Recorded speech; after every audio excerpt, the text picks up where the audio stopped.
And if you look at Great Britain at the turn of the 20th century, around 1900, that was the world reserve currency when it was pegged to gold. True. Of course, Bank of England, in its infinite wisdom, de-linked the pound to the gold standard.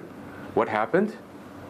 Pound sterling lost its dominant role as the world reserve currency. US dollar emerged as the world reserve currency. Today, I think 70 to 80% of all world reserve assets are in dollars. This will decrease in the next 5, 10, 15 years because central banks will not accept to have that much exposure to a currency which is just declining regularly year in and year out. I mean, since 71, it steadily lost 80% of its purchasing power. So today, the best thing that investors can do to protect their purchasing power is to purchase units of gold or physical gold, and together with a managed future strategy where they can generate positive returns. This we think is quite attractive, which is why Superfund launched a gold-denominated share class where the NAV of the fund is actually priced in ounces of gold. So instead of buying a US dollar or a euro-based share class, you can actually buy a gold share class. And anyhow, gold has a strong correlation to commodities in the long run. So just by buying gold, you get nice exposure to any uptrends we will see in the future in the commodities market. Let's talk about something in Asia. Yeah. The outlook for Asia. You mentioned earlier you spent time in the Middle East as well. You've done work in Dubai and Abu Dhabi. Everybody talks about those two places these days. And then of course Asia, you've got Singapore, Hong Kong, and emerging China. Yeah.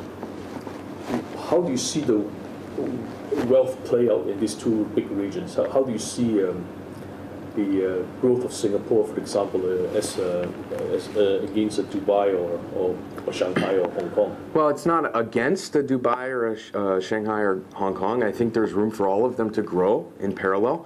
But we are living through the largest transfer and quickest transfer of wealth historically ever.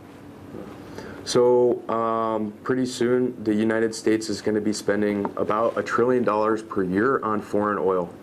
And that money is essentially going into the Middle East, obviously, creating enormous amounts of wealth. Everything else, manufacturing, commodities, you have it all here in Asia. Asia is the biggest producer of commodities in the world, and Asia is now the biggest consumer of commodities in the world. So it only makes sense that Asia will become the sort of financial center of the world as commodities become the most important investment product in the world. The prognosis for Singapore is extremely positive because there's a very sound government, a very sound currency, good sort of policy as far as innovation and opening in entrepreneurs. But we will have to see, but I would say it's a very good time to be in Asia. Last question, something about your own career. You spent a few months now in Singapore.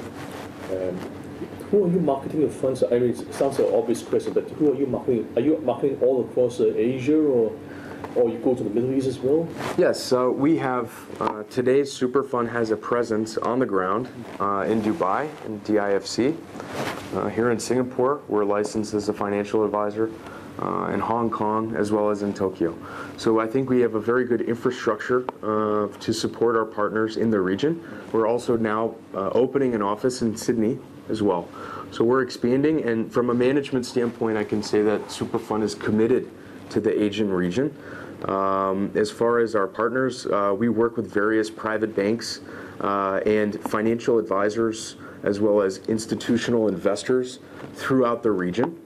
And we provide, I think, an excellent solution for the rounding out and the diversification of their portfolios. On that note, thank you so much, Aaron. Thank you for your time. Okay.